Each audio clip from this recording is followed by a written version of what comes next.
Hey everyone, welcome back to my channel Explore with Aditi Vyas. In today's video, I'm going to discuss cross-sectional study and longitudinal study.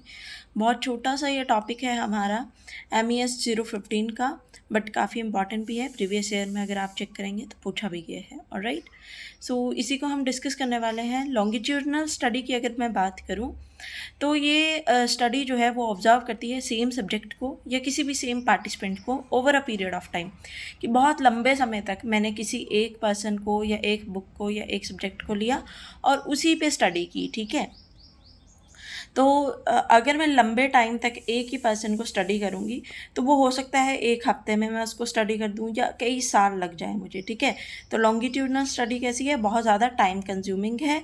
It can vary in time from 1 week to many years. ठीक है, it is basically done to detect changes that may occur over a period of time.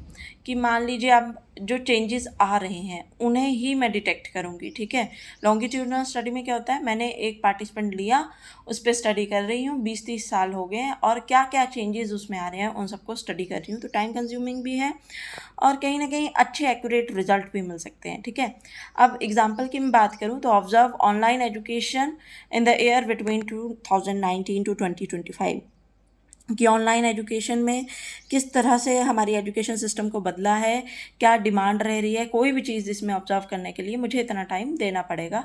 तो ये time consuming process है और इसीलिए वो expensive भी है, क्योंकि स्टडी इतनी लॉन्ग चलेगी तो उस पर खर्चा भी आएगा. तो ये एक एक्सपेंसिव प्रोसेस है.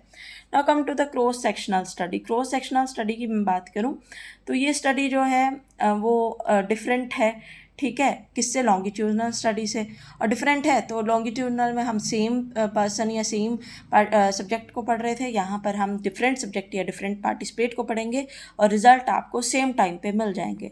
तो कैसी स्टडी हुई, क्विक हुई, क्योंकि उसी टाइम रिजल्ट मिल जा रहे हैं. अब ये स्टडी क्विक है इसीलिए सस्ती भी है और टाइम कंज्यूमिंग भी कम है. ठीक है, अब लॉन्गिट्यूडनल में हम क्या कर रहे थे, चेंजेस को डिटेक्ट कर रहे थे, पर यहाँ पर हम कंपैरिजन करेंगे कि कोई भी दो पर्सन ले लिए, कंपैरिजन कर लिया. मान लो मैंने यहाँ पे दो पेन ले लिए हैं, अब इन दोनों पेन्स का एक दूसरे के साथ कंपैरिजन कर दिया. तो ये क्या है, क्रॉस सेक्शनल स्टडी. और इसी पेन को मैंने 20 साल के लिए स्टडी किया, तो ये क्या है, लॉन्गिट्यूडनल स्टडी. ठीक है, एग्जाम्पल में आ जाएगा कि ओबेसिटी लेवल जो है यूथ में उसे मेज़र करना है और मैंने यहाँ कितने यूथ लिए हैं, 19 ईयर से लेकर 25 ईयर्स तक अलग अलग यूथ हैं, उन्हें कंपेयर करके मैं उसी टाइम पे रिजल्ट दे दूँगी. So this is all about cross sectional and longitudinal study. I hope you all understand it. Thank you for watching. Stay connected.